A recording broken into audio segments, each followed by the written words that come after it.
Moving more forward, I really feel like the soundtrack, the fact that there's two versions and everything, the unique hybrid of it being like a Western cartoon and an anime, it does bridge, like, how can I say? It bridges some type of connect. It creates a connection because it's a unique hybrid that introduced many Western kids to Japanese storytelling, art, pacing, even if it was altered by 4Kids. So, how do you find that Sonic X?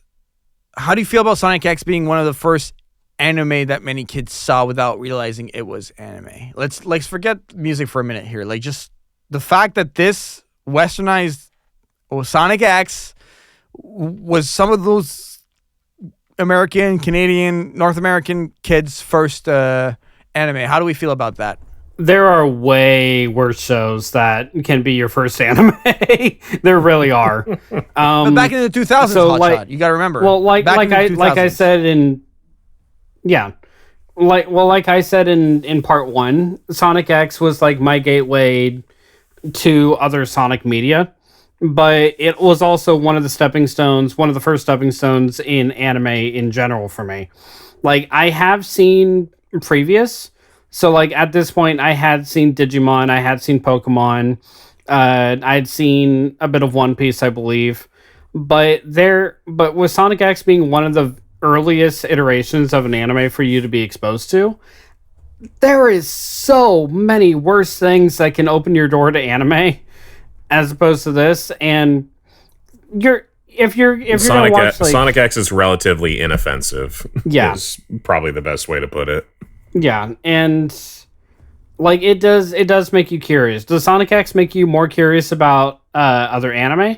Not really, but it does make you more curious about Sonic as a whole. Because if you grew up as a fan of Sonic X, you're gonna want to explore more of that character as you can. But as far as like anime goes, is there really something that fits like Sonic X's like anime style, if that makes sense? What do you mean? Think of?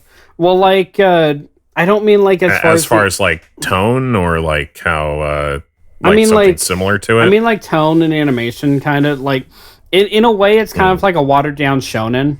I can't really think of anything that immediately compares. I'd say like maybe it's somewhat like in the same vein as like maybe Beyblade, but I've never watched an episode of Beyblade in my life, so I wouldn't really know. Okay, it kind of fits. Okay, this is another 4Kids one, actually.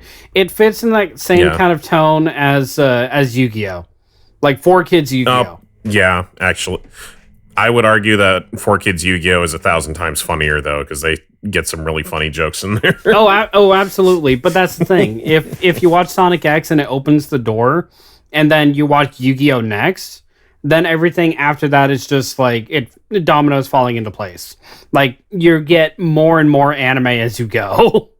I think if Giant's question is Sonic X a good gateway anime, I would probably say no. I'm actually on the opposite side. I'm going to say yes. He said the quiet part aloud. No, I have to agree with Kyo. The soundtrack is just not good enough for me. I can't sit here and be like, you told us to forget music. Enough. Music wasn't a thing.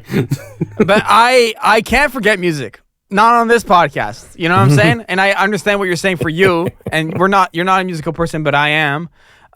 In that sense, you know what I mean? Where you watch the show and you're like, oh, yo, like, this is cool. Like, punching each other, going fast. Oh, guitars, cool. I'm like listening to this and I'm like, what are you doing? Why do you not care about like the art? That's what it feels like.